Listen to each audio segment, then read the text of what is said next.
Hello everyone. आज हम जानेंगे तैत्तिरीय उपनिषद के बारे में। अगर मेरे नोट्स अच्छे लगे तो प्लीज़ लाइक किया करो, सब्सक्राइब किया करो, कमेंट जरूर किया करो। कोशिश करती हूँ कि इजी नोट आपको प्रोवाइड कर सकूँ। तो तैत्तिरीय उपनिषद ये एक क्या है, one of the principal Upanishad and associated with the Krishna Yajurveda से ये एसोसिएटेड है। और इसमें क्या है कि 5 लेयर बताई हुई हैं हमारी बॉडी की, 5 सेट्स बताए हुए हैं। ठीक है, पंचकोशा जिसे हम बोलते हैं। सबसे पहला है इसमें अन्नमय कोश, सेकंड है प्राणमय कोश, थर्ड है मनोमय कोश, फोर्थ है विजनमय कोश और फिर है आनंदमय कोश। और लास्ट ईयर में क्वेश्चन पूछा भी गया था। अब 1 बाय 1 हम देखते हैं इसको क्या होता है। अन्नमय कोश बिल्कुल इजी वे में आपको कंप्लीट कराऊंगी नोट्स। अन्नमय कोश जो कि क्या है, जिसका मीनिंग है, पहले आप अन्न से याद रखो सिर्फ, ठीक है। तभी मैं इसको हिंदी में लिखती हूँ, अन्न से यानी कि फूड। अन्न को हम क्या कहते हैं, खाना, बोल।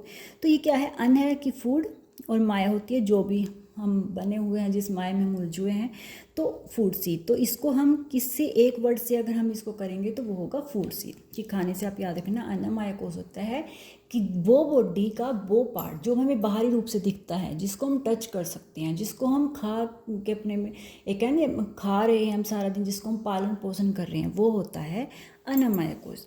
मीनिंग यानी कि the physical body that is nursed by food and ultimately return to the earth. जो कि बाद में क्या है, ये एक शरीर है जो जिसको हम आज खाने से एक पोषण दे रहे हैं और बाद में इसको मरने के बाद मिट्टी में ही मिल जाना है, वो होता है अन्नमय कोश। भौतिक शरीर जिसे हम देख या छू सकते हैं। तो सिंपली एक लाइन ध्यान में रखना, तो जिससे आपका मीनिंग हमेशा क्लियर रहेगा। तो इसके मेन फंक्शंस क्या हैं, क्या होता है हमारे शरीर जो बाहर फिजिकली है, तो फिजिकल ग्रोथ होती है, इसमें मूवमेंट्स होती हैं, सेंसरी एक्टिविटीज़ होती हैं, तो ये सब होता है। सेकंड है अब प्राणमय कोश। प्राणमय कोश, अगर कहीं भी कुछ प्रॉब्लम हो गई तो प्लीज़ मुझे कमेंट कर दिया करो ताकि मैं उसको क्लियर कर सकूं। प्राणमय कोश है जो कि सेकंड सीट मानी जाती है। फर्स्ट थी हमारी अन्नमय, सेकंड है प्राणमय। प्राणमय इज 5 सीट में से सेकंड सीट है हमारी, ठीक है। मीनिंग इसका लाइफ फोर्स, प्राणा का मतलब है लाइफ फोर्स, माया वही है कि जिससे हमारे जो बने हुए हैं बॉडी, दैट जो control breathing and other whittle body function, कि जिसमें क्या आ जाएगा प्राणायाम, जो हम ब्रीथिंग पे कंट्रोल करते हैं, सांस ले रहे हैं, छोड़ रहे हैं, सब। यानी कि जो ये एग्जांपल देख लो एक बार, ब्रीथिंग जिसमें हम इनहेल कर रहे हैं, एक्सहेल कर रहे हैं, जो हमारी हार्ट बीट चल रही है, ब्लड सर्कुलेशन है, डाइजेशन जो हमारा हो रहा है। योगिक जो ब्रीथिंग मानी जाती है, जो प्रैक्टिस करते हैं ना प्राणायाम वगैरह, तो वो आ जाएगा सेकंड प्राणायाम, ठीक है। तो आई होप कि क्लियर। पहला प्राणायाम जिसमें हम खाने से जिस बॉडी को पाए, सेकंड है जो हमारी आंतरिक, एक तो लगा लो जो हमारी बाहरी बॉडी दिख रही है जिसको हम टच कर रहे हैं, सेकंड है जो हम अंदर जो हम सांस ले, वो किसी को दिख तो नहीं रही है ना, हम सांस ले रहे हैं, हमारी हार्ट बीट चल रही है, हमारा डाइजेशन सिस्टम चल रहा है, हम जो ब्रीथिंग ले रहे हैं, हमारा ब्लड सर्कुलेशन चल रहा है, दैट इज अ प्राणायाम कोश। थर्ड है मनोमय कोश। मनोमय कोश इज अ थर्ड लेयर, ठीक है। ये ध्यान रखना, कई बार इसका सिक्वेंस भी पूछा जाता है और कई बार इसको, तो ठीक है। तो थर्ड हो गया हमारा मनोमय कोश। इस द कोश योगिक फिलोसफी में ये हमारे ये थर्ड है। तो मेंटल सीट कह सकते हैं हम इसको, या माइंड मेड, इसको याद रखना, मेंटल सीट से या माइंड मेड लेयर। इसमें क्या है, जो हमारी फीलिंग आती है, इसमें आप सिंपली ये वर्ड याद रखना। तभी मैं पहले एक ऐसी लाइन लिखती हूँ जो आप अगर एक लाइन भी पढ़ोगे ना तो माइंड में उसका मीनिंग क्लियर रहेगा। तो मनोमय में क्या आएगा, मन।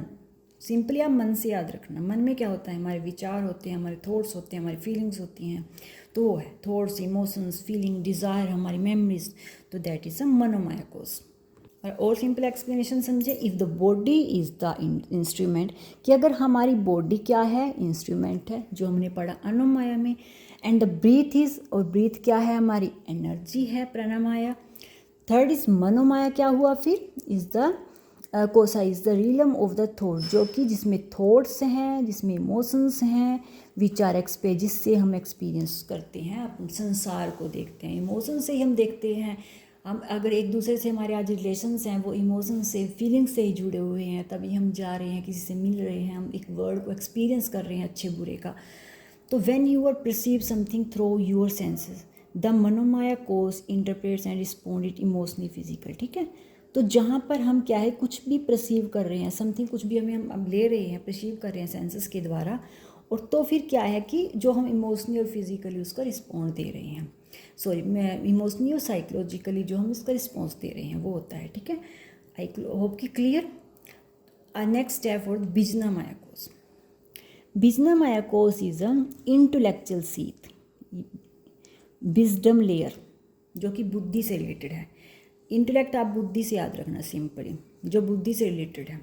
अब बुद्धि में हम क्या करते हैं, हम क्या कहते हैं कि अगर कोई बच्चा गलत सही को नहीं समझता हम तो कह देते हैं तुम्हें बुद्धि नहीं है, तुम्हें दिमाग नहीं है। वो क्यों कहते हैं? क्योंकि जो अगर अपनी इंटेलेक्चुअल बॉडी या इंटेलेक्चुअल का यूज़ करेगा, अपनी बुद्धि का यूज़ करेगा, वो रॉन्ग और राइट को देख के चलेगा। क्लियर? तो वो चीज़ जो राइट और रॉन्ग को बताए हमें, बिजना मायाकोस।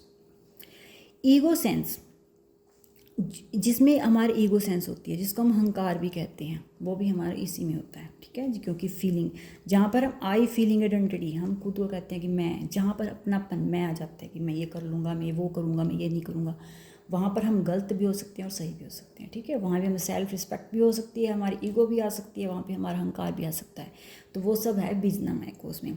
ये decided action based on logic, और ये डिसाइड करता है एक्शन लॉजिक के बेस पे, वैल्यू पे, लॉजिक वैल्यू अंडरस्टैंडिंग, ठीक है। It is a part of you that think deeply, understand, जज एंड मेक डिसीजन। यह है कि जहाँ पर हम बहुत ही डीपली सोचते हैं, अंडरस्टैंड करते हैं, जज करते हैं किसी को भी और अपना डिसीजन लेते हैं, वो आता है बिजना मायाकोस।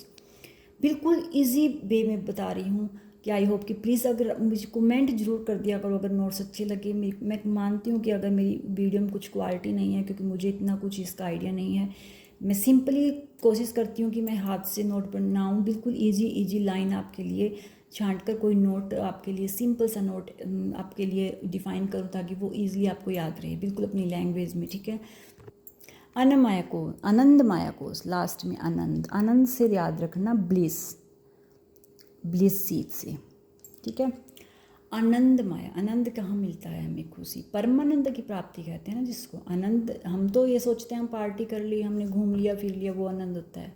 रियलिटी में वो आनंद नहीं होता, हम उससे सेटिस्फाई नहीं होते, हम उसको दिखावा करते हैं, हम लोगों को दिखाने के लिए जा रहे हैं, हम लोगों को समाज में दिखाते हैं कि हम भी आज घूम रहे हैं, हम पार्टी कर रहे हैं।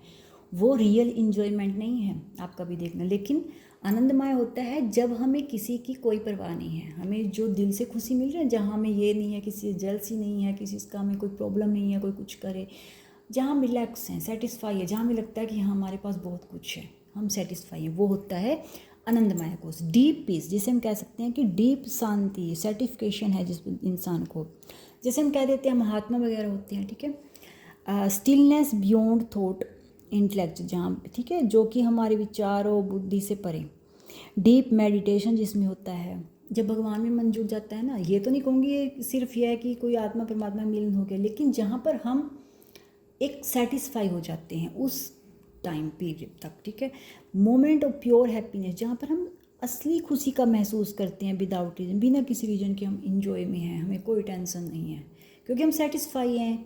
सेटिस्फाई इंसान कब नहीं होगा? जब इंसान, आज हमने देखा कि हमारे पास ये कार है अल्टो, दूसरे के पास देखा यार उसके पास तो ऑडी खड़ी है, तो हम सेटिस्फाई नहीं रहेंगे ना, हमारा मन तो वही है कि हाँ हमें तो वो कार लेनी है, वो हमारी सेटिस्फाई नहीं है, वो हमें है कि समाज को दिखाना है, हमें भी बड़ा बनना है। लेकिन जहाँ पर बिना रीज़न से इंसान खुश है, उसको कोई मतलब नहीं है कि मेरे पास साइकिल है या कि दूसरे के पास बाइक है, वो सेटिस्फाई है कि जो मेरे पास है अच्छा है। नो ओवर थिंकिंग, वो इंसान ओवर थिंकिंग नहीं करता। नो इमोशनल डिस्टर्बेंस, ना कोई से इमोशनल डिस्टर्बेंस, उससे कोई रिलेशन से मतलब नहीं है, कोई उसके पास आ रहा है तो अच्छी बात है, नहीं आ रहा है तो नो, ठीक है, वो इमोशनली किसी जुड़ेगा नहीं। Just stay calm fulfilled state, क्योंकि वो जानता है कि यहाँ पे रिलेशन है जो यहाँ इस जन्म के हैं वो आगे नहीं है, तो वो एक फ़र्ज निभाता है, वो उसमें उलझता नहीं है। Everything is fine, nothing is missing, simple इस लाइन से याद रखो कि जहाँ पर इंसान ये सोचता है कि everything is fine, nothing is missing, ठीक है। तो ये मैं शॉर्ट्स वीडियो में आपको अगर सिंपली एक एक वर्ड से करूँ कि आनंदमय कोश जैसे फूड सीट है, ठीक है, तो जैसे मैंने आनंदमय पढ़ लिया तो ब्लिस सीट थी, मैं शॉर्ट वीडियो में डाल दूँगी, अगर सिंपली एक एक वर्ड से भी माइंड में रखना है। तो नोट्स अच्छे लगे तो प्लीज़ प्लीज़ लाइक किया करते करो, सब्सक्राइब किया करो, कमेंट ज़रूर कर दिया करो ताकि मुझे पता चले कि आपको मेरी वीडियो अच्छी लगे। Thank you for watching my video.